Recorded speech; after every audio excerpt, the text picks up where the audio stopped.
As you can read up here, Rob has been a part of CMSS since he came to the University of Calgary. He is recognized as one of Canada's premier naval experts, and I'm looking at Michael there. I don't know do you know Michael well? Yeah, I know Michael. Yeah, I kind of thought so. And this is going to be another double header, and it will be our last session of the day. And remind you that dinner will be start at 6:30 with the King's Own Calgary Regiment Band to provide us with some music, and then the Calgary Highlanders Pipe Band. So, Rob, take it away. Thank you very much. Well, once again, we have 4 speakers. We'll be following the same format as what we just followed in the last session. In other words, we will have each of the speakers giving their presentations roughly 20 or so minutes each, with a little bit of time for questioning. We'll have a break in between, and then we'll be having the last 2. I would also like to note, too, in terms of the discussions, I think it's very important to acknowledge, first and foremost, of course, all the hard work that went into into organizing this conference. But I also think in the context of the fact that we have so many younger scholars, and this panel is representative of that are interested on the issues that come forward from issues going back to 100 years. And I think that the fact that we have people like Geoff and Andrew on the panel discussing this and bringing a new sort of set of visions to our understandings of this all leads to a better understanding of this particular conflict. So we'll start off in terms of the sessions, as you see from your panel, and I will keep with all my predecessors not to read you the bios, because I probably would pronounce the names just as well as Dr. Berkeson did last night.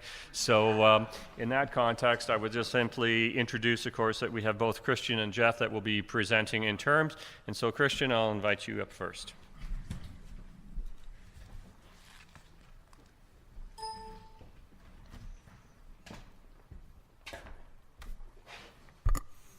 Yeah, good afternoon, ladies and gentlemen. First of all, my warmest thanks to the organizers of the conference, great conference, and thanks a lot for the invitation. It's really a pleasure and an honor for me to speak to you today. And my paper will focus on the so-called elastic defense in depth. That was a German defense tactic gradually developed in the middle of the war as a response to the Allied breakthrough attacks.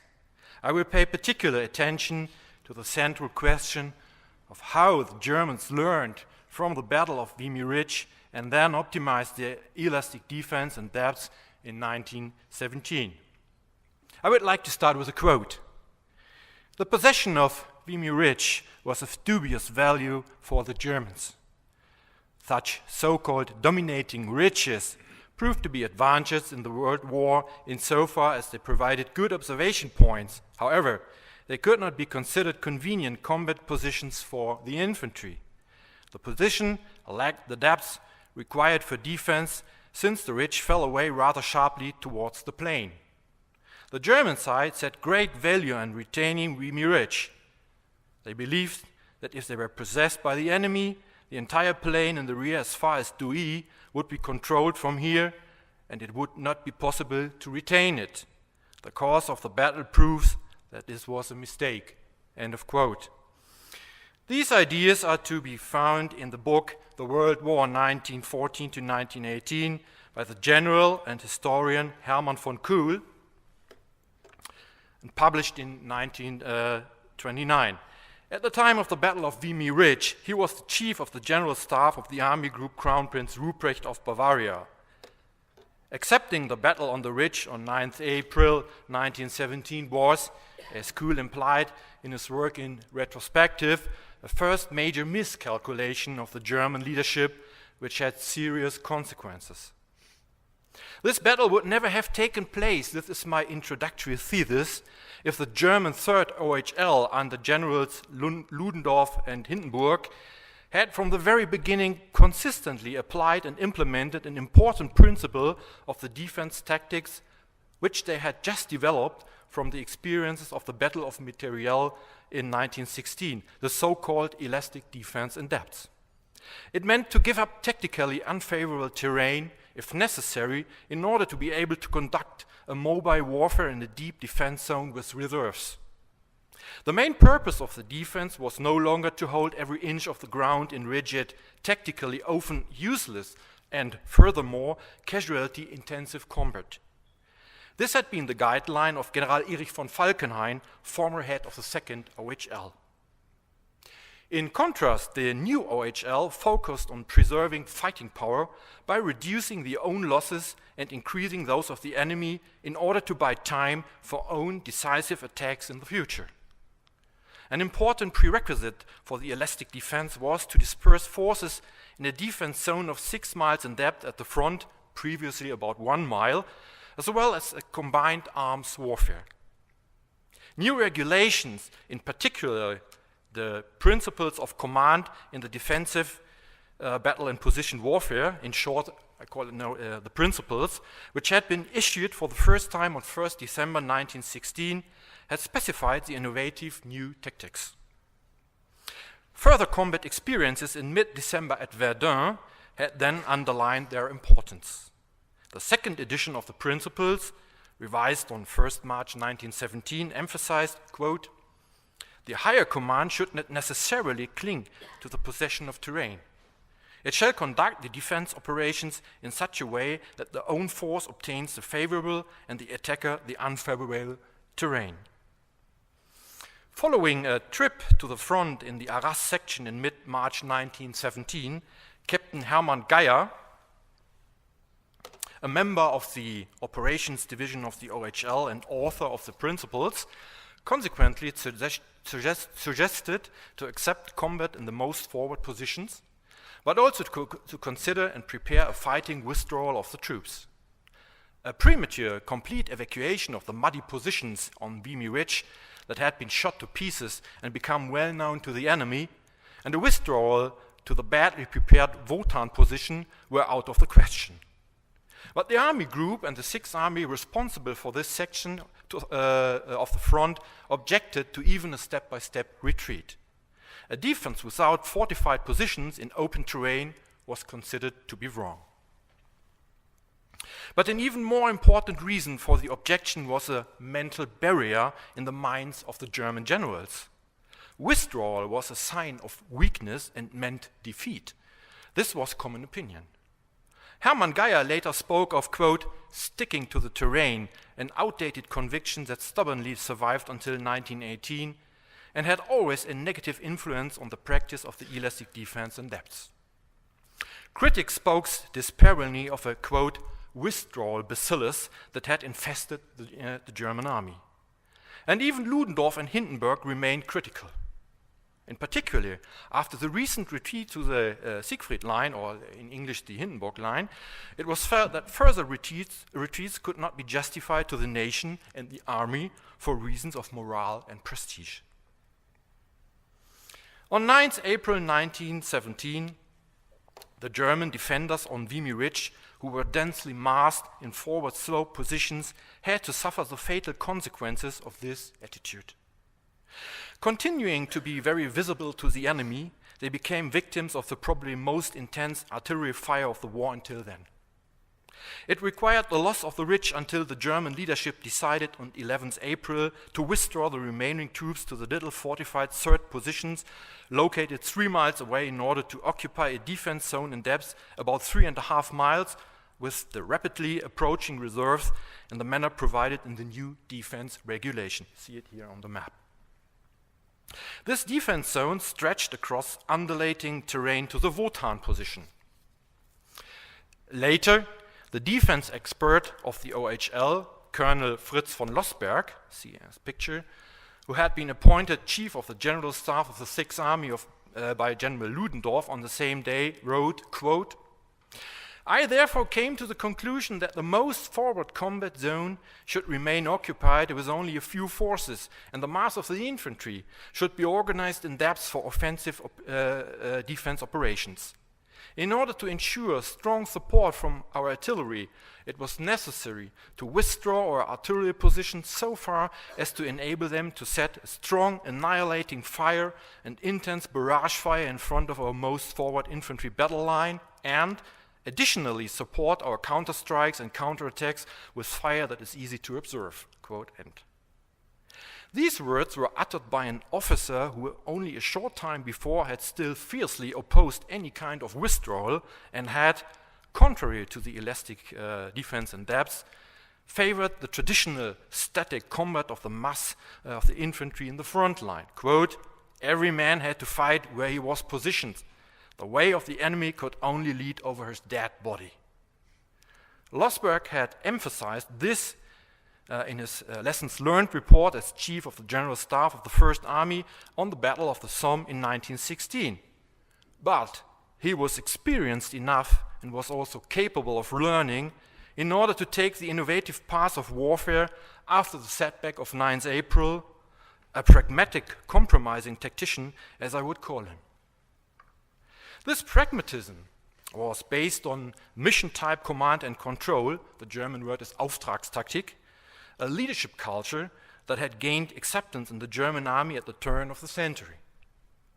It required flexibility and independence of the commander in battle and rejected tactical schematizations.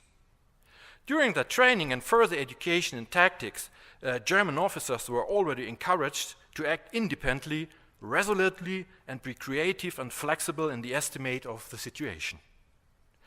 It also involved being critical and reflecting tactical decisions and exchanging opinions with each other. The downside was the fixation on the attack, in which consideration for losses was by no means allowed to affect the decisive action of the military leader. However, acting independently always includes a certain danger of remaining stuck in old views. In recent years, British and Canadian historians spoke of a learning curve in the B.E.F., including the Canadian Corps. This can be applied to the German army too. Stubborn adherence to traditional ideas alternated with open minds for innovations if those were necessary or practicable, as German officers called it. Tactical learning oscillated ambivalently between these two poles. It was by no means a linear curve. Rather, it occurred in phases and as a discursive exchange of manifold experiences between individual command levels and units in the German army. This was consistent with the leadership culture of Auftragstaktik. Failure and success were equal driving forces of learning. As a result, new regulations like Hermann Geyer's principles were gradually updated and afterwards distributed throughout the army by the OHL via an intense training and course program in order to soon become, quote, common knowledge of the army. The Battle of Vimy Ridge can be easily included in this often contradictory learning process within the German army. In its course, it was, in connection with the experiences of the Nivelle offensive near the Aisne, an important element for the further development of elastic defense and depth in the second half of the war. Despite all skepticism of its critics, this proved the most promising response to the breakthrough attempts of the enemy. In the end, this was confirmed by the course of the Battle of Vimy Ridge Arras. The decisive operational breakthrough between Souchez and Quéant in the direction of Cambrai did not happen despite initial territorial gains. And Arras was the bloodiest battle for the British Army in the Great War regarding the daily casualty rates. Nevertheless, the overall strategic purpose of Vimy Arras as a diversionary attack for the French main offensive at the Aisne was achieved. It tied German reserves.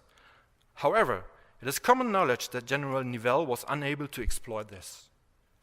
Ladies and gentlemen, how did the Germans learn from the battle at Vimy and as a result optimized their elastic defense and depth for the further defensive operations in 1917?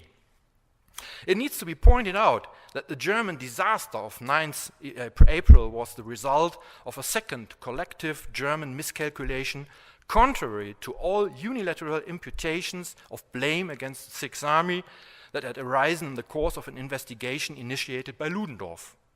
Even the official German military historiography later clarified that the OHL, the Army Group, and the Sixth Army did not, quote, estimate the situation correctly and were therefore, quote, surprised by the offensive. Even in late March, after the withdrawal to the Hindenburg Line, the OHL did not believe that an attack was imminent and the Sixth Army had expected a longer artillery preparation. As a consequence, the troops were neither dispersed in depth, as required for the elastic defense, nor did the planned fortification of positions take place, nor was the own artillery supplied with sufficient ammunition, as Albrecht von Thaer, chief of the general staff of the Group Arras, wrote in his diary on 19th April. However, the most fatal miscalculation concerned the late use of reserves. Probably for lack of concern with regard to the development of the situation, the Sixth Army kept the reserves of the trench divisions as well as the divisions of the second line too far away from the front line. In addition, the tactical employment of the divisions in the reserve for an immediate counterattack had not yet been common procedure at that time and did not agree with the state of the defense regulation of March 1917. Neither the OHL, nor the Army Group, nor the Sixth Army had spoken of a combat operation of this type. It was assumed that, as in the Battle of the Somme in 1916, the trench divisions would conduct the battle with their own reserves, and the divisions in reserve were intended as replacements. The OHL promptly responded to the setback of the 9th April and shared the lessons learned and experiences gained at Vimy Arras immediately afterwards with the army group of the German Crown Prince Wilhelm, which was preparing for defense against the Nivelle offensive. In this context, the OHL also made clear that the reserve divisions were to be intended for timely counterattacks. In this army group, such a procedure had been planned for quite some time. There was already mention of German Eingreif divisions, a designation that was later included in the revised defense regulation of Geier. The system of trench divisions with Eingreif divisions deployed behind for different tasks, relief or immediate counterstrikes or planned counterattacks, proved its worth in the further battles of Sixth Army at Vimy Arras. This was also true for the defense in depth of the trench divisions after the withdrawal. It was mainly the open terrain with the lack of field fortification which established the innovative elastic method of fighting.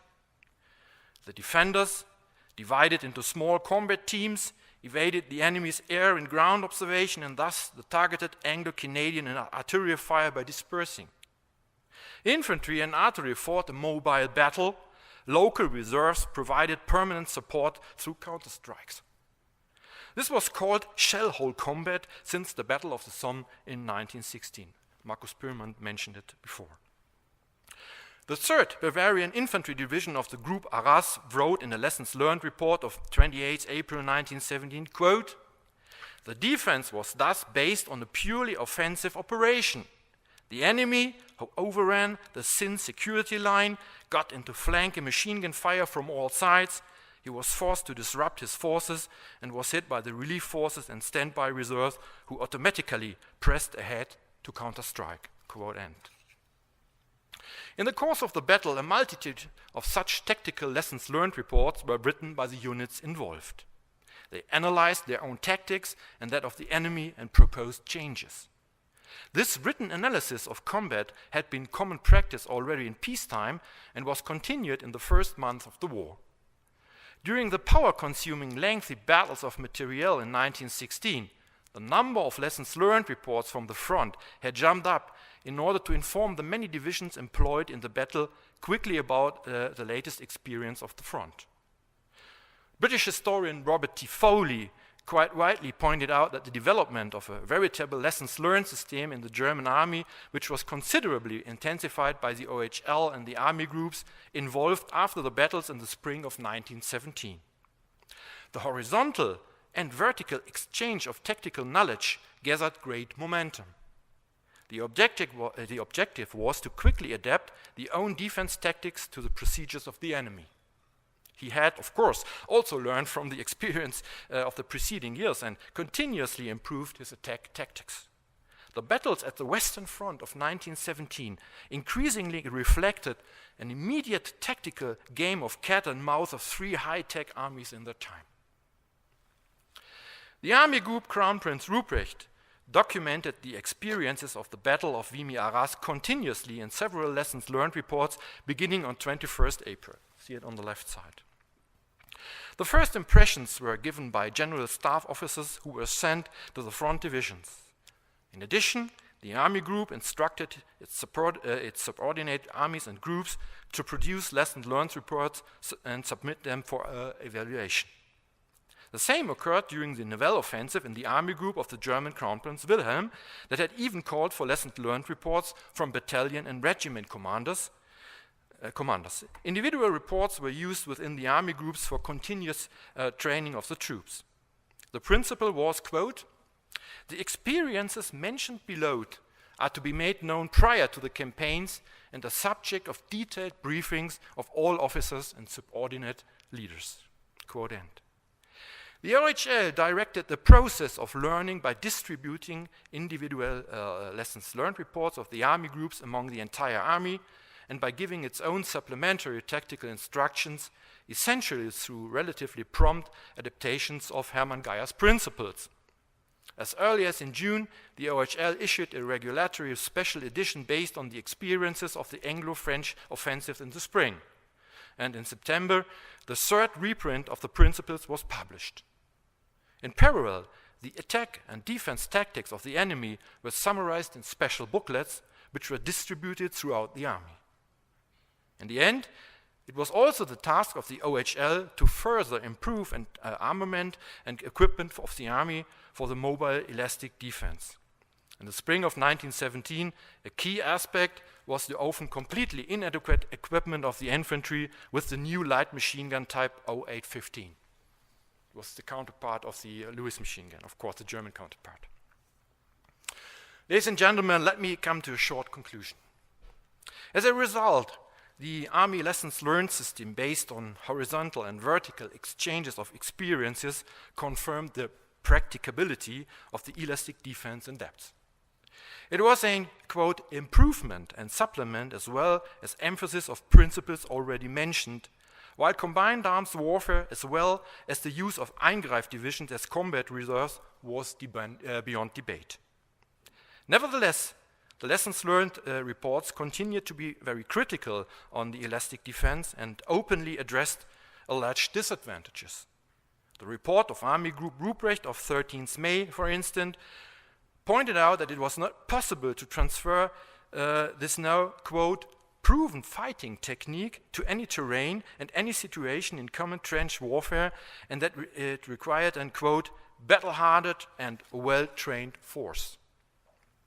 There were still strong reservations about the troops having too much freedom for independent withdrawal. In addition to many commanders, it was primarily Ludendorff, this is a friendly photo of him, who continued to object to the most important principle of elastic defense in depth. He was still very reluctant to voluntarily give up tactically unfavorable terrain. Contrary to the principles, in his own opinion, he had adverse effects on the morale. Although the German army successfully repelled all other attempted breakthroughs of the Allies in all subsequent defensive operations in 1917, with an improved elastic defense, the own losses continued to be disproportionately high. Possessing territory was still considered to be more important than saving resources or preserving their own fighting power.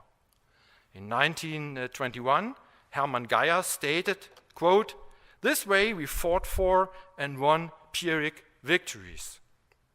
The assessment becomes even more important considering that it was most and foremost the lack of men that accelerated the German defeat in 1918. And as late as in 1942, official German historiography stated, quote, "All in all, there is the impression that in the situation of the summer and fall of 1917, some losses could have been avoided, and at the same time reserves could have been increased if they had not held on to the possession of terrain in the West in such a rigid manner. A more secure overall situation might have been the result. It is probably an irony of history that at the same time a former veteran of the World War named Adolf Hitler prohibited any kind of retreat in the German of the German Wehrmacht in Russia and ordered fanatic resistance of the troops." Thank you very much for your attention.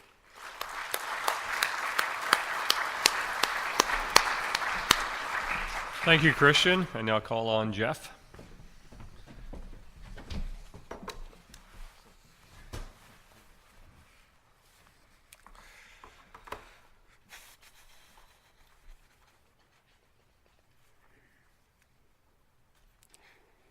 Sorry, 1 second.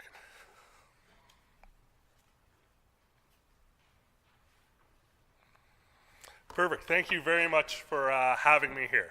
I'm going to be looking at a British unit that does not have the same success as the rest of the B.E.F. does up at the Vimy Ridge. I'm going to be looking at the question of why this happens. Why can the British Expeditionary Force in 1917 have the success at Vimy Ridge, yet 50 kilometers to the south in the same month could have an absolute abject failure in the same sort of idea as the Battle of the Somme? What goes wrong here? What can't the B.E.F. do at this time, or what does it do wrong at this time for them to have both the strength of Vimy Ridge but the failure at Bullecourt? I picked the 62nd Division, A, because it was on my PhD dissertation, so I knew it well, but also because it's a second-line territorial unit. What that means was it was created in 1915 for a first-line territorial unit. Basically, it was to hold men until they were ready to go to the first-line territorial unit that was already fighting overseas, already fighting in France. So what the second-line territorial units would do would train up the men, the good officers, the good men from these units, then would be shipped to France as casualties from this first territorial unit happen. In late summer of 1916, the 62nd Division told that it was actually going to be an active unit and would be fighting on the Western Front. From there, with a small professional corps of officers and largely a volunteer force, it would go over to the Western Front, where it got to France in early January of 1917. And within the first 2 weeks, it had its acclimatization in France, getting used to trench warfare there, before it is quickly turned on to following the Germans as they fall back to the Hindenburg Line. And from January, or end of January, until March 26, it is actively engaged in following the Germans as they pull back and trying to keep the pressure on them. So it's going to have a very different experience than what the Canadian Corps and the British units around Vimy Ridge are going to have in this 4 months build-up period. All right, at the same time that the 62nd Division is following the Germans as they fall back to the Hindenburg Line, new training documents are coming out of the War Office, new training doctrine, SS-143, SS-144. The 62nd Division is not training with these documents. It's not using the latest research that's come out of the Battle of the Somme on how to act, how to launch an offensive. This is because they are not given the time to do that. On March 26 of 1917, they are told that they're going to be doing a full divisional attack on the town of Bullecourt. It's to the south of Vimy Ridge, and it is to take some of the pressure off the Battle of Arras and antagonize or attack the Germans at a different point on the line.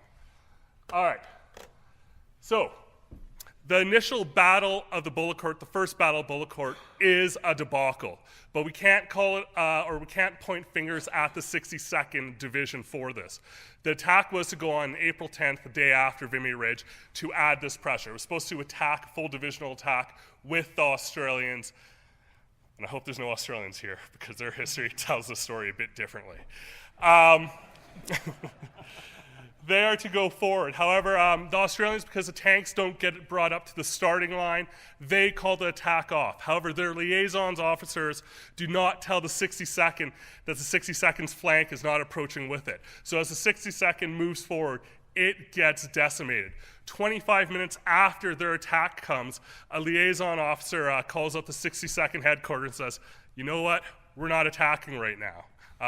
So the 62nd, after the bloodbath it suffers in the opening 35 minutes, calls the attack off, and it's pulled out of the line. And the 62nd at this point is feeling that, you know what, we're probably not going to be deployed again for a while. However, at the same time, Haig gets a message from Neville of the French campaign at the Chemin des Dames, and that they would like to continue the pressure on the Germans for the French now. The 62nd, because it has been primed, remember it had that 2 weeks of training before heading in to Bullecourt, that it will be used again with the Australians, and that it's going to go in again in 4 days' time.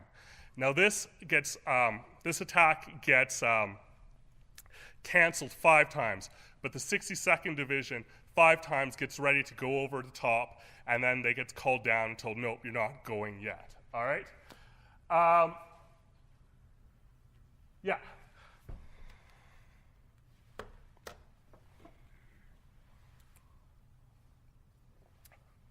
So just quickly, Vimy Ridge is up there. First and second battle, Bullecourt is just down there, about 30 kilometers away from each other. The sophistication of attack that the B.E.F. would have had going into Vimy Ridge does not happen with the 62nd Division. It doesn't do the same sorts of training because it's always being called up and then told to stand down. It doesn't have the same sort of preparation with building huge dummy courses, with handing out maps for everything, and officers, as I talked about, using the latest training doctrine, or at least interpreting it. The 62nd Division just doesn't have the time for this. It's being used in a completely different manner than the B.E.F. divisions up near Vimy Ridge, where they have months of preparation time. This is a division that the B.E.F. sees as filling in a slot. You're here, we're going to use you, and then we're going to move you over here. You're not staying in the same corps, you're not fighting with the same divisions on your flanks, you're getting moved around in a jigsaw puzzle where the piece fits, where they need this unit to be operating. All right? Yeah. So, with the 3 weeks that it turns in, artillery does get a chance to hammer the town of Bullecourt, as you can see in this picture here, and you can see in the foreground the part of the Hindenburg Line. However, the artillery decides where it's going to focus its bombardment on is the town of Bullecourt, not the surrounding hills where the German artillery is. So town of Bullecourt, as you can see from this picture, it's a pretty small town, gets absolutely obliterated. But what happens within the town is it creates a lot of defensive structures for the Germans to occupy, all right? At this same time, the British 62nd Division is sending a lot of patrols in to see how the defenses are doing, if they're weakening it down. With the more time they have, the more sophisticated their patrols can become. And what's coming back to them and what's coming back to the senior officers is the wire has not been cut. The Germans are prepared for an attack. Prisoners say, yep, we're prepping for an attack. And the Germans are ready for this. Now, one of the frustrating things about looking through all the records and whatnot is, so the war diaries say this, letters and diaries from soldiers say this, but the senior command of the 62nd Division at this time has a very high air of confidence that this attack is going to be a success, that they've thought of every eventuality that's going to happen and how they're going to move forward with this. Yeah, this is what Brigadier General of the 185th Brigade Thuell says. I think the show ought to be a success, and though the Boche is naturally suspicious and jumpy all along the front, I don't think he expects this to be attacked at this particular time. He does. All right, so this is where the 62nd, from here at this little fence here, they have to go 2.4 kilometers through the Hindenburg Line, through the town of Bullecourt, and out the other side. That's their objective. At the same time, they're attacking again with the same Australian division on their right flank. All right, so if you think there are miscommunications or the relationship between the Aussies and the 62nd Division was bad before the first Battle of Bullecourt, they're not really talking to each other now, and their liaisons officers are being quite unprofessional with the lack of communication about how the attack is going to go forward. Also at this time, the Corps Commander Fanichet of the 5th Corps says that the 62nd and the Australian divisions have to link up as they hit the first line of German defenses. There's a big gap there. They're going to have to be moving at an angle in towards each other. That's the plan, though they're not really talking to each other in any significant manner, which is outstanding. They're up against the 27th Württemberg Division, and it was considered to be very good.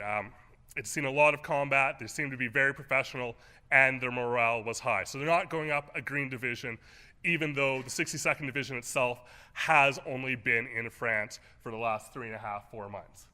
All right, there's also a potentially weak coordination between corps and divisional level.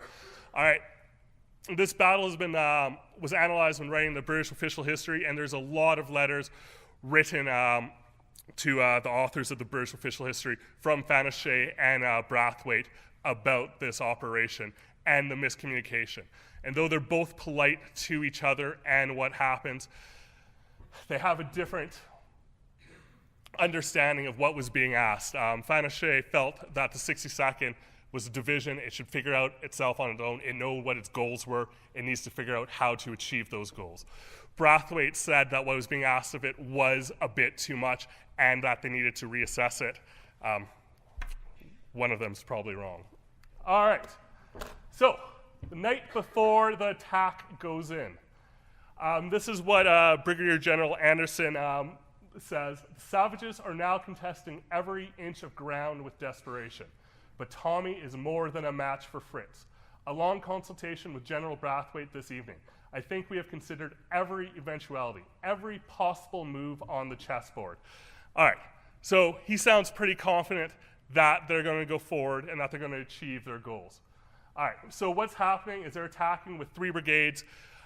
This doesn't happen that often. I went through before the battle here to see what other divisions had attacked with all 3 brigades at once. I found a couple during the Battle of Somme, and it didn't work out too well for them. Usually you leave a brigade in reserve and you attack on a 2-brigade front.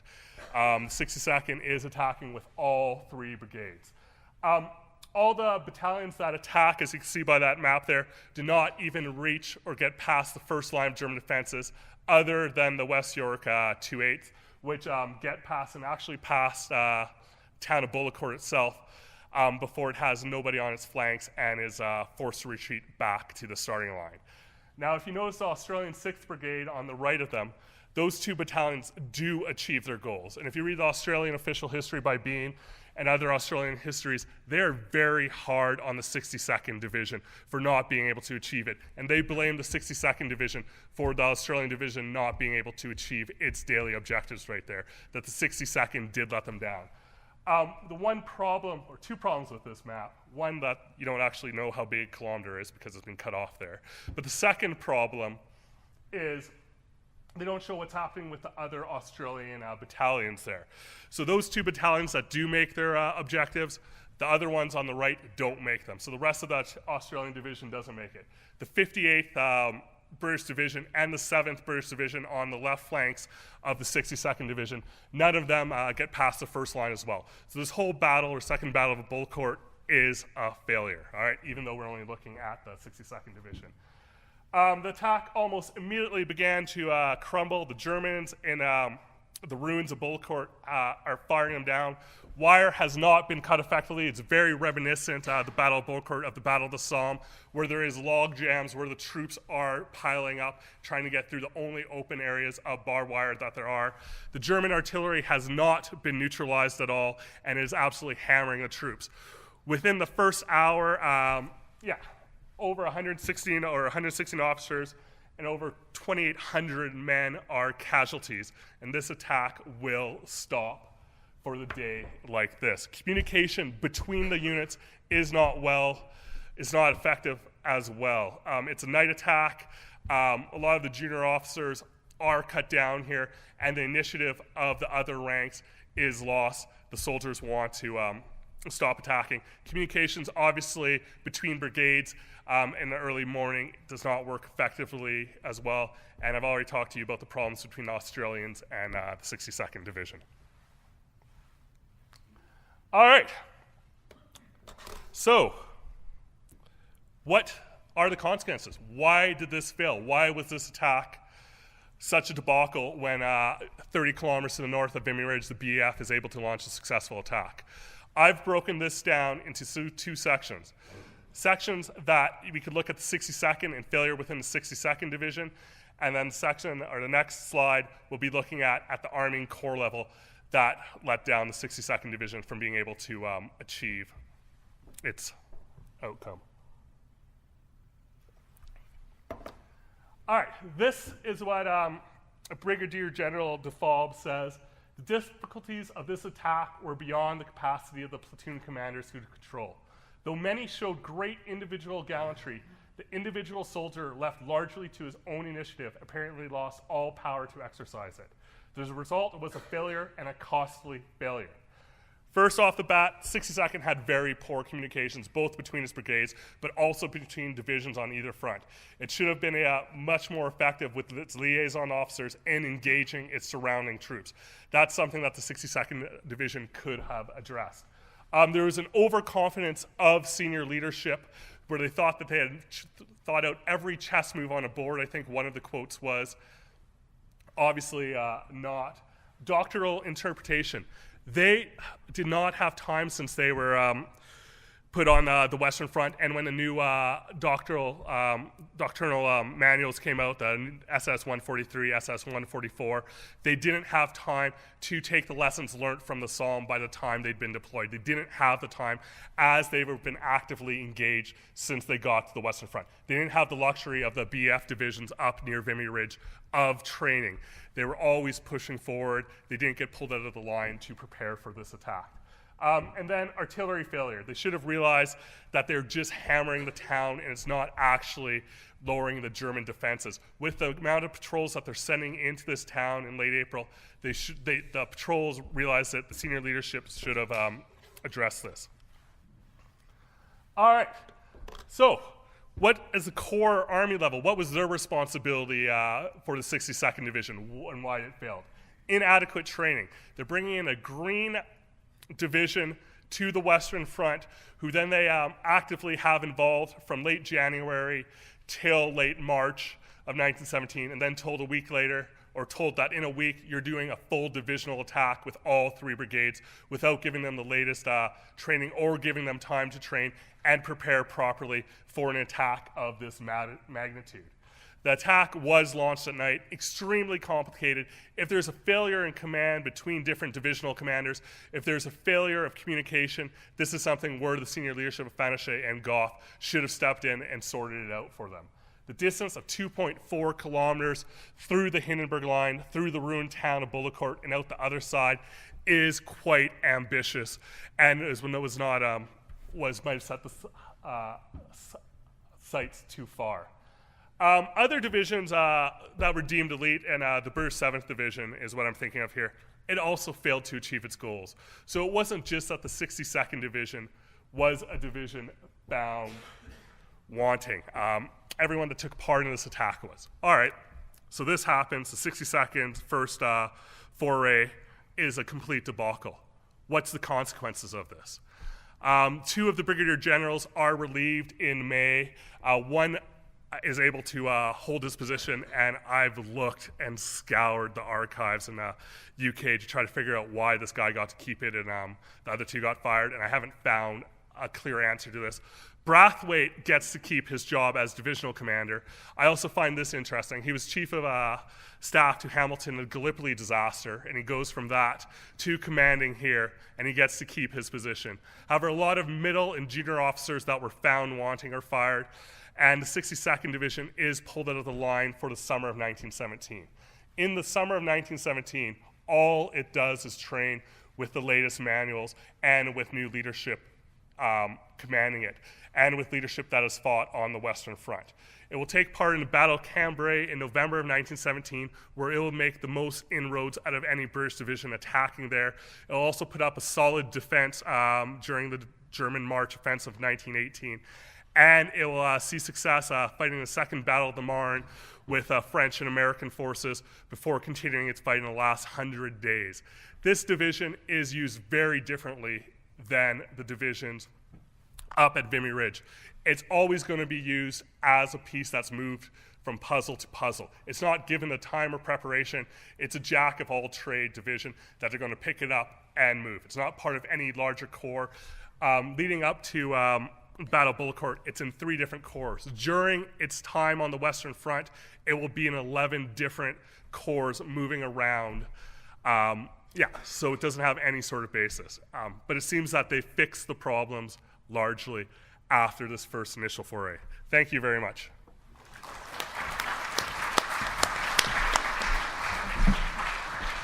Okay, well, thank you very much, Geoff. We've got about 10 minutes for questions, so I would invite everyone that has any to step up to one of the 2 mics. Please identify yourself and who your question is directed to. Sir, we'll start with you. Hi, thanks for both presentations, both very, very good. Question is for Geoff.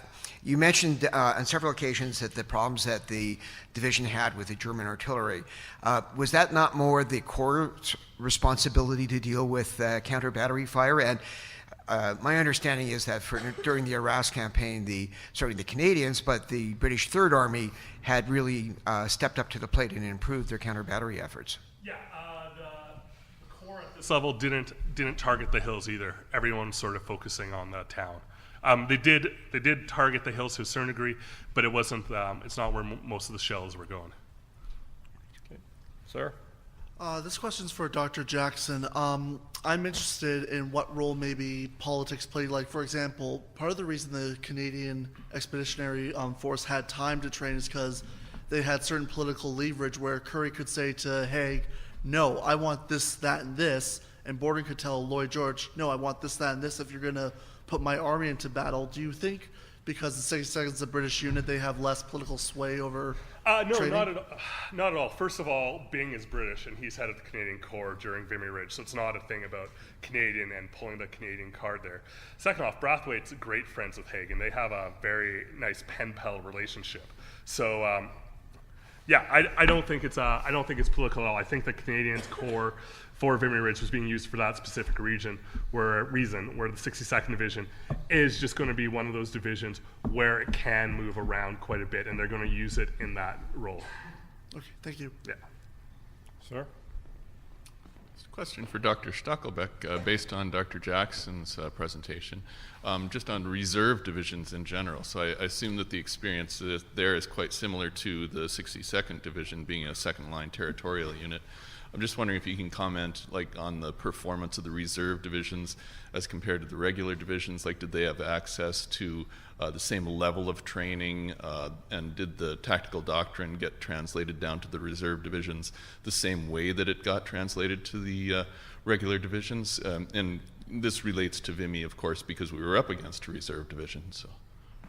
Yeah, thanks for the question. Yeah, there's absolutely no difference between a normal division and a reserve division. There's no difference. That's the answer, simple answer. They shared the same training, the same soldiers. In the beginning of the war, it was different because they have more reserve soldiers in the reserve divisions. But during the course of the war, it changed. And it's equal. It was an equal situation, and they got the equal replacements. And they chose the replacements for the task. If they need soldiers, so is it a reserve division? They get the replacements, or is it a normal division? They get as well the replacements. This doesn't matter. Simply, it doesn't matter. So the designation reserve was simply a name at that point. Simply a name. Yes, of course. Thank you. During the course of the war. Sir? Hi, excuse me. My name's Tom Goodman. My question's for Christian. You've talked about the strategic deficiencies of the German generals, and Sir John Keegan takes the same view. In fact, he says that the result at Vimy has more to do with those strategic errors, and also with an absolute deficiency of German divisions in the Vimy-Arras region. He also mentions, I don't want to take too much time, but he also mentions that a week later, of course, there was a Nivelle offensive, and that the Germans had full knowledge of it, and that they had 15 counterattack divisions and 21 divisions in line there.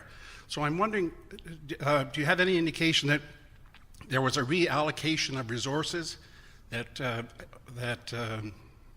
as a result of this information that they had through their spy network?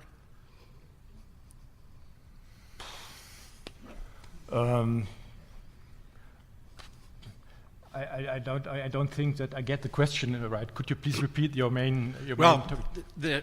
What Keegan talks about is that there is a deficiency of divisions in the Arras-Vimy sector.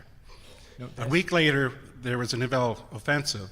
And in fact, there were 21 and 15, 36 divisions brought to bear there, and ultimately resulted in 150,000 French casualties. Is there an indication that the deficiency, if there was a deficiency, resulted from a strategic decision by the German leadership to move troops to the Chemin des Dames? Do you mean the operational question? Mm-hmm. Yeah, yes, of course. This was the late operational orders for the reserve divisions. This was the main topic for them. This was the deficiency. And they had an investigation initiated by Ludendorff, as I said, and he said they were guilty, not the OHL, and that's the deficiency of pushing the responsibility to each other. Right. But yes, in operations there are, of course, deficiencies. Yeah, that's fine. Is it, Thank is you. it okay? Well, I obviously I'm not saying my point very well, but there seem to be many divisions available at the Nivelle to repel the Nivelle offensive. And according to Sir John Keegan, there was a deficiency in the Vimy Ridge region. And Keegan talks about the fact that, that the Germans had detailed information about the Nivelle offensive, largely because Yes. General Nivelle had a big Yes. mouth. And so I'm wondering if you've been able to determine that there was, in fact, sort of a strategic decision taken, knowing that the Nivelle offensive was coming a week later, to reallocate troops to the chemin des Armes. Yeah, I know. I know what you mean. Yeah, Yeah. but they couldn't risk maybe a breakthrough. Yeah. In the they had a special the operational orders of Nivelle. They found them. Yeah. They got it. But it's even a problem. Whereas they know that the main attack is on the Nivelle section. Right. Of course, and the other is probably a diversionary attack, but they have to resist and to avoid a breakthrough, probably. So they push the reserves. So if this is a deficiency in the operations, maybe you can. So what you're saying, and I don't mean to hog the mic here, but what you're saying, I take it then, is with the knowledge that they have about the impending Nivelle offensive, that's why they didn't leave enough divisions in the Vimy Ridge region. Yes, of course. Yeah. Okay, sorry. Thank you very much. It's okay. Okay, last question, sir. Yes, hi, my name is, wait, this microphone's too high for me. Yeah, my name's John Zito with University of Calgary. This question is for Dr. Geoff Jackson. I understand the failure of the 62nd Division. You outlined clearly why that happened very clearly. But I'm a bit confused with the failures of the other divisions. You said there were some elite divisions there as well. You said I think you said the 37th and the 51st. 1st Division. The same sort of idea is what I'm guessing. I haven't looked into them, but I assume that they're all just dragged in and thrown into this fire without any real preparation or time that was needed for the success of Vimy Ridge. That these divisions at the Battle of Bullecourt, they're not prepped in the same way that the luxury was given to the Canadian Corps from January till April. They're basically all doing other roles, but then are brought together quickly to for this ad hoc attack, which is largely a response to what's going on the Western Front. That they're not picked and chosen for a specific battle. They're, all right, the situation's changing and we need to be flexible. These are the divisions that are around and we're going to throw them into it. Okay, so those other divisions were thrown in more or less at the last minute. Yeah. But who was there beforehand? And if there were other divisions there beforehand, why not use those divisions that were they already would on have been the there front? beforehand, but the debacle at the first Battle of Bullecourt meant that they were probably brought in for that. That didn't work, and 3 weeks later they tried again. All right. All right, thank you. Okay, well, thank you very much for two excellent presentations as well as interjections from the audience. We'll take a relatively short break of about 5 minutes because we do have two last speakers coming. So refill your coffee, stop anywhere else where you have to, and we will resume at about 5 after 4. Thank you very much.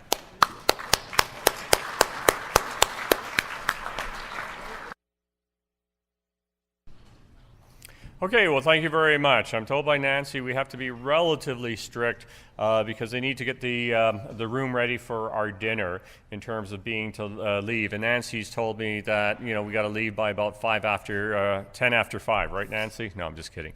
But anyway, without further ado, once again, keeping within the procedure, you can read the CVs within the programs that you have. We've asked each of the speakers to confine their comments to roughly 20 minutes to allow us with a little bit of time at the discussion at the end. So I would first of all, of course, we have Andrew and David that will be bringing up saving the best for the last in this context. And on this point, I'll be asking Andrew to come up and stop horsing around, but get onto his topic. Dr. Huebert clearly has very fond memories of my dissertation where we were trading a few of those jokes before the questioning began. I'd like to thank the conference organizers for putting on a truly wonderful show and including me in this very illustrious lineup. And again, I won't try not to go too long lest I deny everybody a chance to view that real nation-building exercise that is the Toronto Maple Leafs playoffs run. So, 100 years ago today, Colonel E.E. Martin, the Deputy Director of Veterinary Services, or DDVS, for the British First Army, traveled the No. 1 Canadian Veterinary Section stationed near Vimy Ridge. This unit, with a nominal strength of a single veterinary officer and 27 other ranks, received sick and wounded animals evacuated from all divisions and attached units of the Canadian Corps, some 31,500 animals, before forwarding them to hospitals. On April 21st, 1917, Martin found the section overwhelmed. The influx of sick and wounded animals from the heavy work and intense combat of the preceding weeks had inundated the small unit, with some 575 horses received since April 9th. Over 100 of these animals lay dead where they collapsed around the section. Martin's war diary, characteristically Laconian, simply recorded that, quote, carcasses have very much accumulated. He therefore detached extra sections of British gunners to help bury those horses that died while awaiting evacuation from Vimy Ridge, a task that took 2 days to complete. Animal casualties were exceptionally heavy for the 1st, 3rd, and 5th Armies of the British Expeditionary Force in the Battle of Arras. Throughout March and April 1917, 50,869 animals were killed, wounded, or incapacitated. 8,000 of these fell to the Canadian Corps, roughly accounting for 25% of its strength. But of this total, only 6,600 animals were killed or wounded by enemy fire, and the remaining 44,000 died, were destroyed, or evacuated due to sickness and exhaustion. Such severe animal losses and the enormous difficulty in replacing them engendered the greatest crisis to the B.E.F's animal transportation network in the Great War. Indeed, with these animals being dependent upon to haul guns, supply wagons, and pack ammunition towards the front lines, their sickness and wastage represented a very real threat to field mobility in the B.E.F. British Commonwealth historians and a lot of the speakers preceding me today have talked about the operational, tactical, and technological lessons developed throughout B.E.F. formations, through the preceding events like the Battle of the Somme, that steadily improved the B.E.F's combat effectiveness through 1917 and into 1918. The Battle of Arras in particular showcased some of the newest revisions in staff planning, artillery preparation, and infantry tactics. And the dramatic advances made by the British 1st and 3rd Armies on 9th April, including the capture of Vimy Ridge, ostensibly represent these key examples of the B.E.F's improvement through learning. But at the same time, this offensive witnessed the nadir of veterinary and animal care among British imperial formations on the Western Front. And so my paper investigates the origins, impact, and lessons of the B.E.F's animal health crisis of spring 1917. It illustrates that a confluence of critical factors, including reduced forage, infectious disease, heavy work, poor animal management, and inclement weather, inflicted such terrific losses and threatened to paralyze the B.E.F's animal transport network. These factors, in one way or another, could very well have been minimized through better care of horses by veterinary, logistical, mounted, and artillery personnel.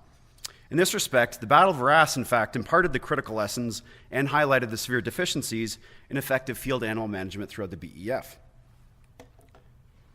So the preliminary and preparatory phases of this battle ultimately fell under the shadow of the Battle of the Somme, which witnessed awful working conditions and stagnation in the care of the B.E.F's transport animals.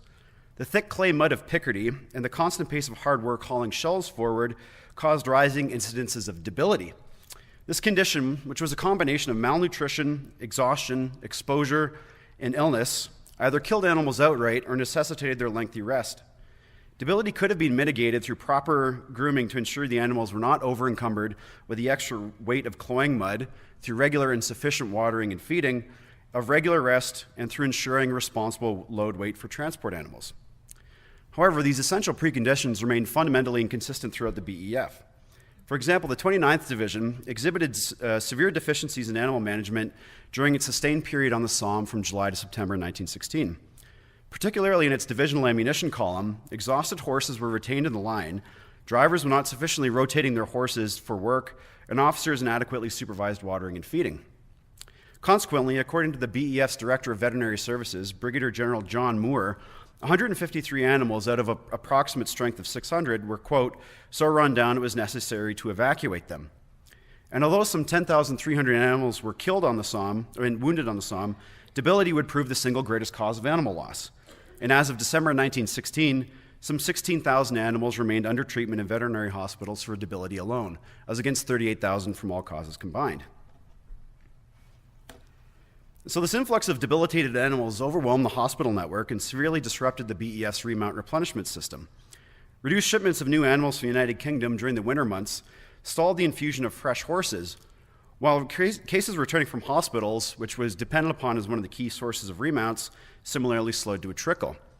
In January 1917, for example, only 10,400 animals remained in remount depots for distribution at the front, while during that month in total, 11,000 horses were issued to frontline units. And so the remount department was thus barely able to keep up with the demand of furnishing remounts throughout the B.E.F. Even those animals that did manage to issue often arrived at the front too weak and thin for active service, in many cases requiring immediate evacuation back to veterinary hospitals.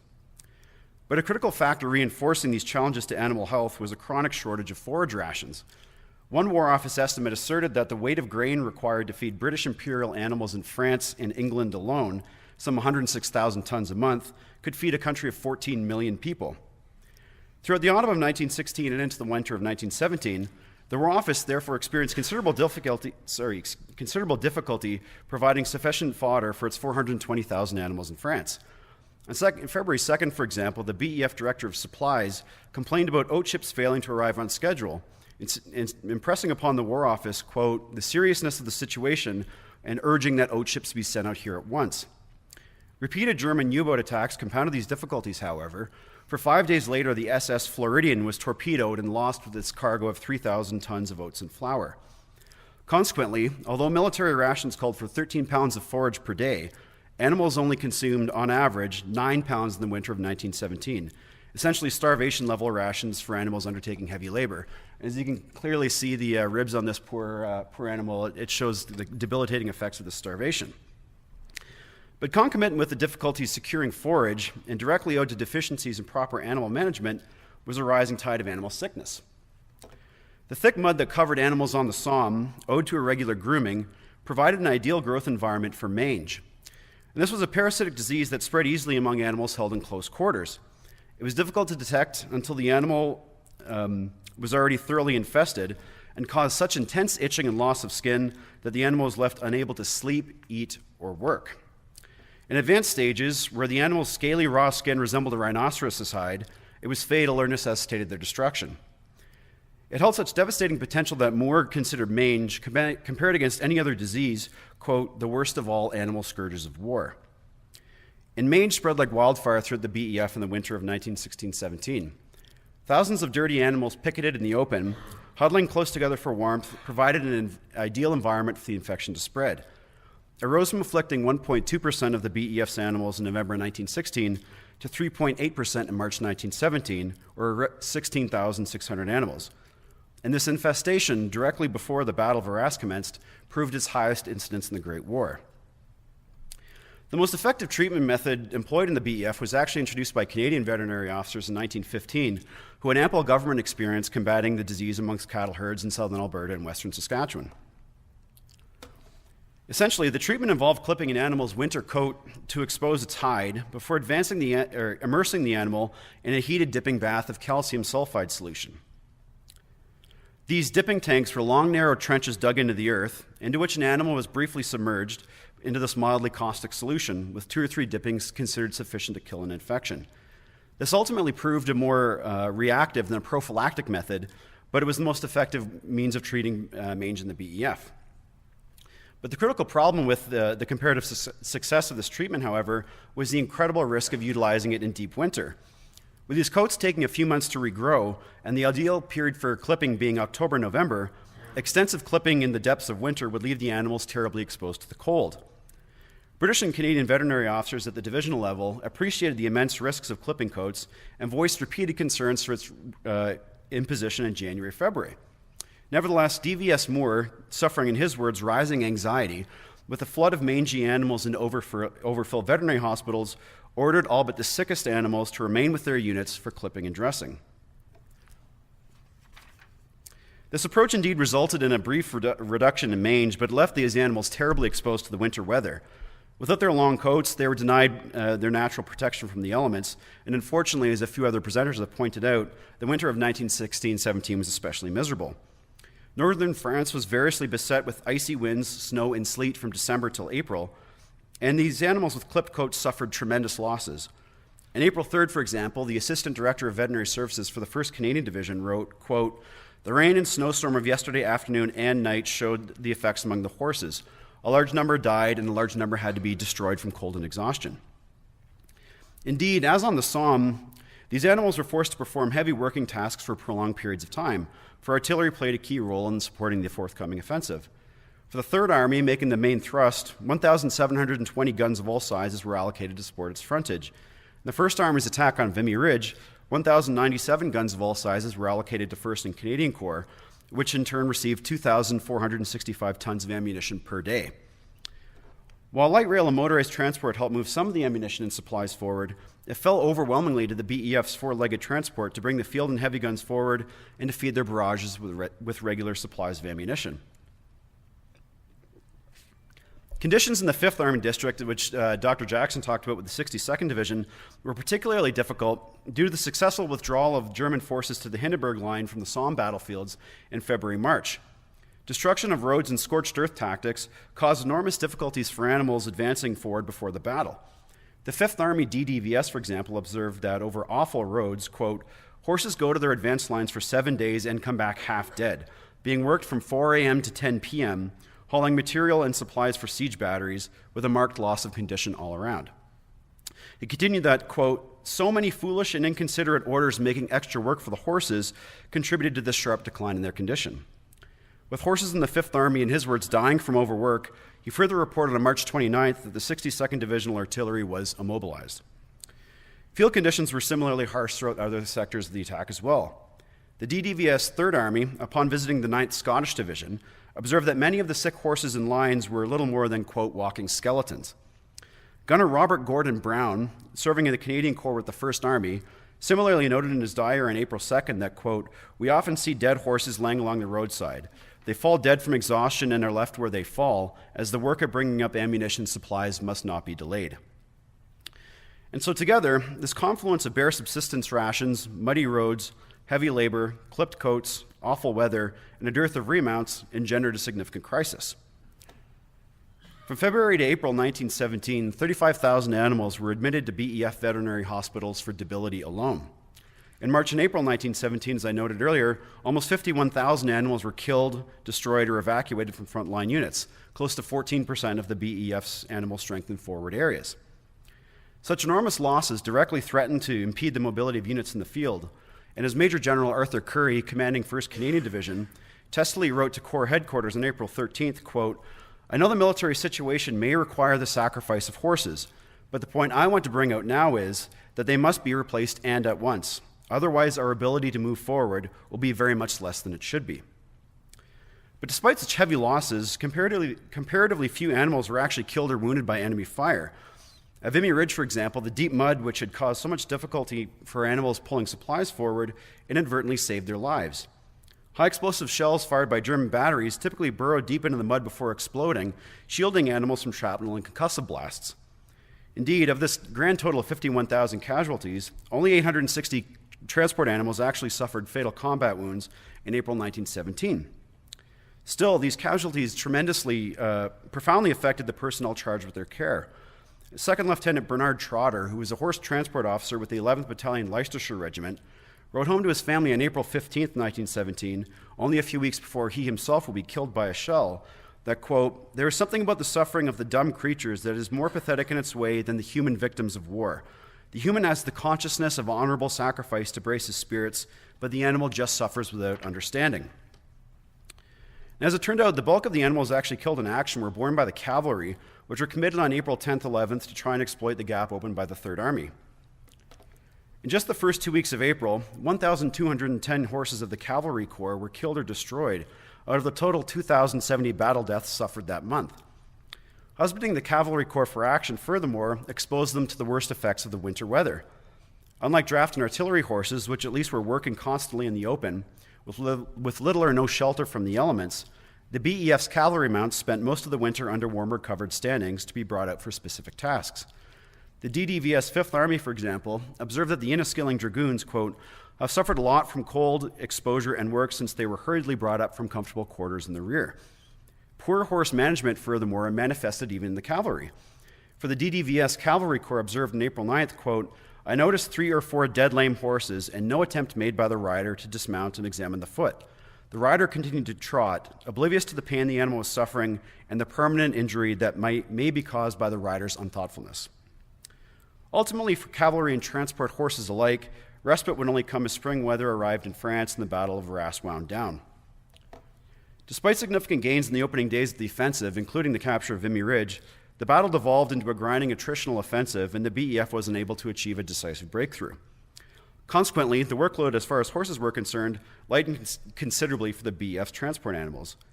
By late April, the weather improved, and animals picketed in the open were no longer subjected to biting winds, snow, and sleet. Roads firmed up, and the work of hauling loads forward became less onerous. Furthermore, with the onset of spring, fresh green grass became available, and animals slowly received more fodder. And ultimately, by May 14th, the DDVS 1st Army observed, quote, the wastage at the front is decreasing daily, and there is a steady improvement in the horses. And so by May 1917, the B.E.F.'s animal health crisis thus effectively abated. Although animal losses never completely paralyzed operations, it was nevertheless evident that the enormous volume of animals killed or incapacitated by heavy work and inclement weather caused a grave situation. And indeed, it bears repeating Curry's anxieties that were losses to continue at their peak rates, our ability to move forward would be very much less than it should be. So this crisis, therefore, imparted several critical lessons for the B.E.F's animal management personnel, and like the combatant branches on the Somme, they learned from these lessons and improved animal care going forward. One of the critical factors influencing the crisis, and perhaps the most difficult to actually solve through learned lessons, was inadequate forage. Indeed, the proposed solution was simply to reduce the gross number of animals in the B.E.F. to ensure more forage could be spread around hardworking horses in the front lines. And the cavalry ended up being the main target for this reduction. For the Director of Supplies noted that rations for the cavalry were, quote, becoming increasingly difficult to supply, for it is obvious the animals could certainly not be doing hard work. In a partial measure, then, to relieve some of the pressure in early 1918, the 4th and 5th Cavalry Divisions were broken up, their constituent units were reorganized into machine gun battalions, and their horses redistributed as remounts. Combined with a reduction in the importation of horses from overseas, the War Office reduced its feeding strength in France from 458,000 to 400,000 horses and mules, in large measure to address these forage concerns. But the most pressing lesson I think I've tried to draw out here was improving basic standards of horse management. Senior veterinary officers from the 1st, 3rd, and 5th Armies, as well as the Cavalry Corps, all observed severe deficiencies in the numerous units and proper animal care. Sloppy grooming, uneven feeding, and overburdening animals on long trips directly contributed to the appalling wastage rates of March and April. To minimize such unnecessary causes of animal suffering, 5 veterinary hospitals held 10-day courses on proper horse management beginning in June 1917. Among classes taught were, quote, signs of sickness or inefficiency, stable routine, grooming, saddles and harness, and shoeing. By May 1918, just under a year after these courses began, some 850 officers and 4,000 non-commissioned officers successfully completed these courses. And the British veterinary official history claimed this measure of instruction, quote, eliminated that blank indifference which is the greatest obstacle to secure the proper management and well-being of animals. And additional lessons were clearly imparted to veterinary personnel as well. Although not the sole cause of severe animal wastage, it was nevertheless evident to all veterinary officers in the B.E.F. that widespread clipping for mange in January left the animals horribly exposed to the elements. D.V.S. Moore, the ultimate individual responsible, conceded in March that, quote, were due attention paid to clipping at the proper time of the year, animals would not be so liable to suffer from the effects of inclement weather. Consequently, more concerted efforts were undertaken the following autumn to ensure animals were clipped and free of mange in October-November rather than waiting till January-February. And as this chart shows, there was indeed a recurrence of mange in the winter of 1918 that was far more quickly dealt with than the previous year. And by the summer, mange was all but marginalized as a significant threat to animal health. and Moore ultimately attributed the steady control of her mange in 1918 to, quote, the winter coat being cast earlier and better attention to and supervision of animals by all concerned. So ultimately, due to these factors, debility never approached its levels as on the Somme or at Arras in successive battles of the First World War. The peak of hospitalized cases in the grueling spring offensives in late April 1918, 6,400 cases, or at the conclusion of the 100 Days Offensive in November 1918, 8,000 cases, both of which were periods of sustained operations and heavy battle casualties, both remained well below the 16,000 animals hospitalized for debility in the winter of 1916-17. Debility ultimately remained problematic throughout the rest of the war, but not to the extent as the crisis in the spring of 1917. So thus, to quickly conclude, the Battle of Arras was not the bloodiest animal engagement of the war for the British Expeditionary Force, but it was the most destructive to its animal-based transportation. While battle casualties remain comparatively small, the sheer volume of animals that died of exhaustion or were evacuated from the front lines begot unprecedented wastage rates. The cause of this wastage in many ways were preventable, and these experiences imparted the critical lessons on how to avoid repeating the incipient catastrophe of April 1917. Mange outbreaks were more quickly and efficiently brought under control, and debility rates were more effectively managed. In the spring of 1917, then, veterinary and animal management personnel experienced their hardest lessons in field animal management on the Western Front, lessons that ultimately improved standards of animal care for the rest of the war. Thank you.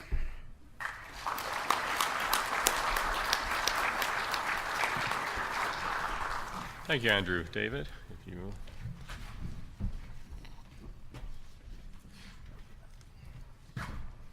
Hi there. I'd like to thank the organizer for inviting me here, flying me out halfway across the country to present an idea I have. As an independent researcher, working towards my master's, it really is an honor.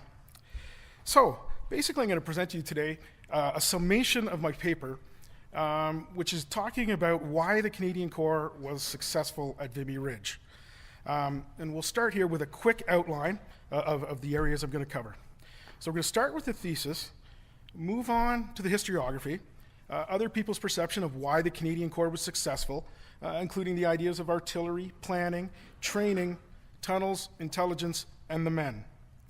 From there, we'll return back to the thesis and define the key terms of the thesis. After that, when we've looked at the thesis, we're going to go back into the factors and view how the factors of planning, training, infantry weapons, tunnels, and finally intelligence all contributed into the thesis of my paper. So, the thesis of my paper.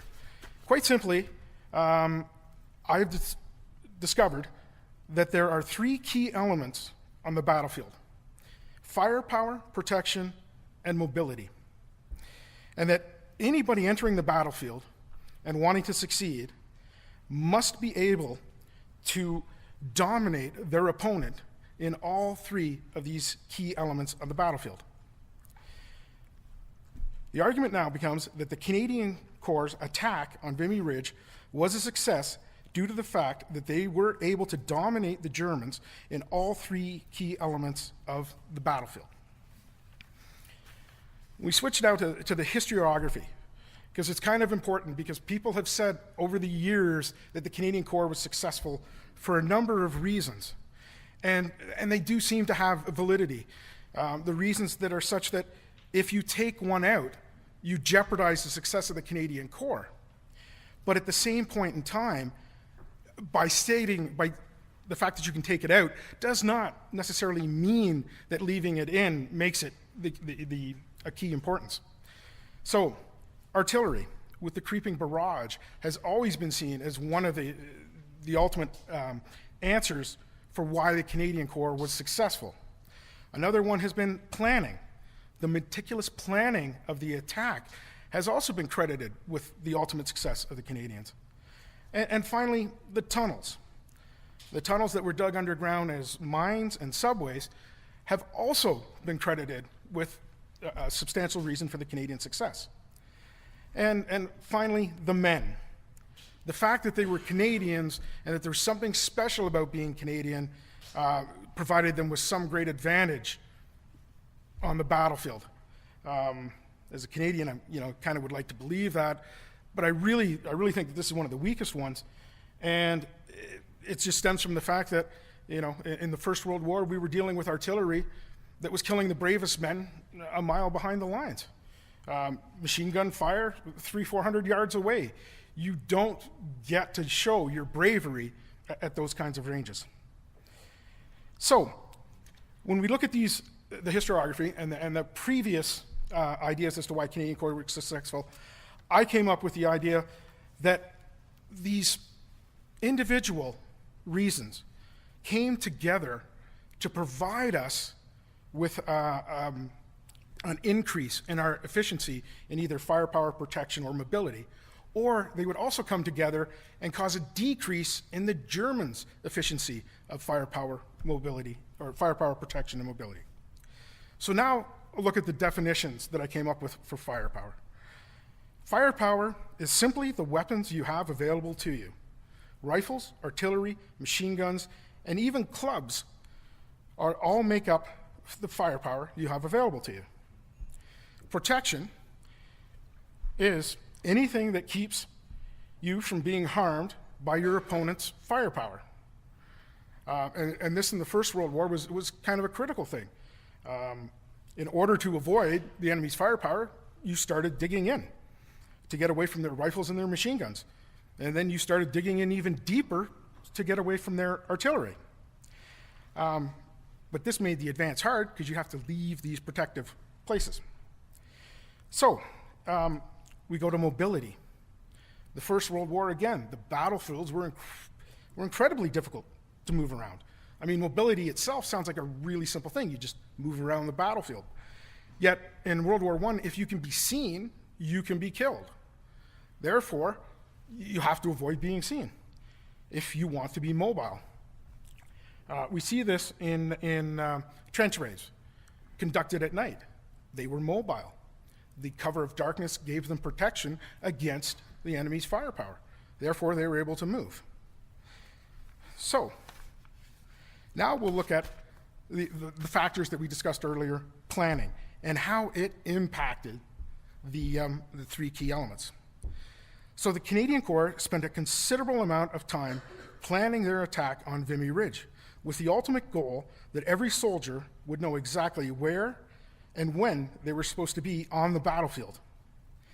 The Canadian Corps' extensive planning was an attempt to limit the unknown on the battlefield and allow everyone to carry on, i.e. being mobile. The planning was to limit the amount of unknown obstacles. In other words, the mobility of the attacking infantry was enhanced by all of the planning. Hand in hand with planning, we have to look at training, because you need to plan and then you need to train what you've planned.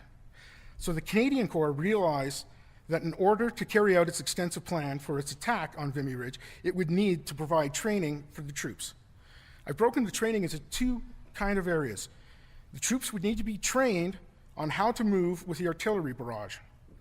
And while the rate of advance of this barrage was set by the infantry's ability to move forward over the terrain, they still needed to practice the overall coordination of artillery and infantry. This is where the Canadian Corps trained its infantry by marching them over the taped courses constructed in an exact replica of the German positions on the ridge. Using firepower of the barrage to protect advancing infantry, giving them mobility, was a tricky task to master and benefited greatly from all of the training. The other aspects that the troops needed training in required for the use of all the new infantry weapons that had been introduced into the infantry platoon. The infantry platoon needed the additional firepower of these new weapons to deal with any of the German defensive positions that were not destroyed or neutralized by the artillery barrages. They needed to be trained on how to engage these strong points and continue on their objectives. It was known by the Canadian Corps that the firepower of the artillery would not be sufficient to eliminate all of the German strongpoints. Therefore, the platoon special weapons, with their added firepower, could then be used to complete the task and keep the attacking infantry mobile. Infantry weapons. Over the course of the winter of 1617, the Canadian Corps, like other units within the B.E.F, began to replace rifle sections within the platoon with special weapons, Mills bombs, rifle grenades, Lewis light machine guns, to increase their firepower. All of these weapons significantly increase the firepower of the platoon. This increase in the firepower was needed to help overcome the strength of the Germans' defensive positions, the protections that the Germans received from them, and to provide the Canadians with the ability to engage them and move around them. Tunnels. Tunnels had two uses. Some tunnels were dug as mines underneath the German positions and then filled with explosives and detonated. This would be an increase to the Canadian firepower. It could be supplementing artillery, rifle fire, machine gun fire, and all that. The second use of tunnels was for subways.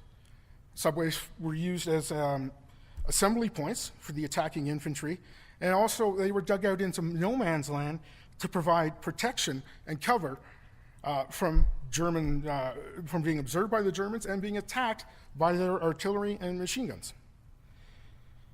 And the subways provided them a relatively safe way to traverse the distances of no man's land. So, mines increased the Canadian Corps' firepower, while subways provided the infantry with protection from the German firepower. And finally, we have intelligence. Initially, the Canadian Corps needed intelligence to develop its plan of attack for Vimy Ridge. Once the initial plan was developed, intelligence was used to keep it updated as much as possible with any changes to the German position. The plan was constantly updated where needed by the attacking infantry to reduce the number of unknowns they faced, which helped them to remain mobile on the battlefield. Intelligence was also used as a feedback to the Canadian Corps' artillery to ensure that they were hitting all of the identified targets, and also to locate new targets for them to fire on. Since you can have as much artillery as you want, but if it's not hitting anything, then it's not an effective use of your firepower. So in conclusion, I'd like to wrap it up and say that the success of the Canadian Corps stemmed largely from their ability to incorporate new ideas and new weapons to increase their efficiency with firepower, protection, and mobility, while at the same time diminishing the Germans' capacity for firepower, protection, and mobility. Thank you.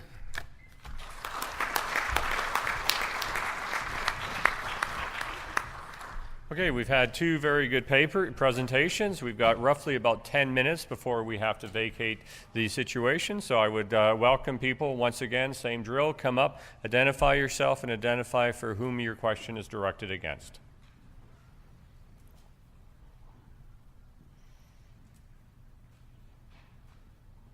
And I see Bill is going to march up and do it.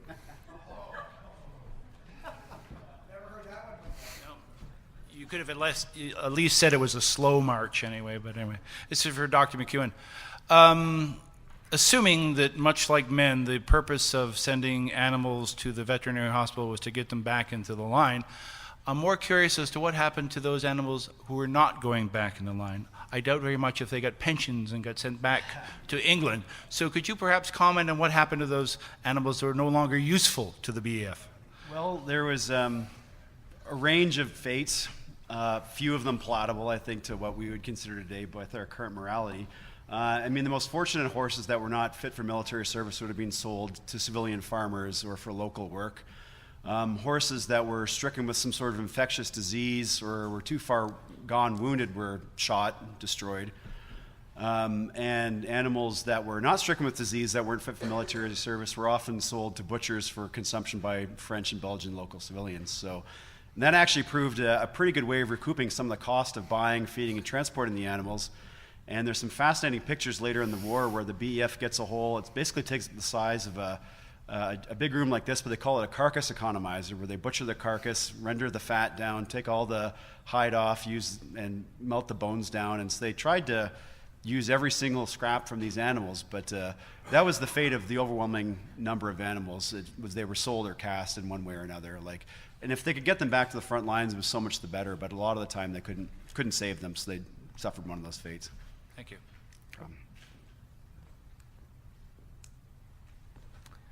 Okay, last chance for any other questions. Okay, seeing no further questions, I'd like to take this time to thank our panelists for their presentations. And I believe, Nancy, what time did people have to come back for the dinner? Okay, so we are meeting back here at 6:30 in this room, correct? Okay, well, thank you very much for your attention, and we'll be looking forward to seeing you at that time.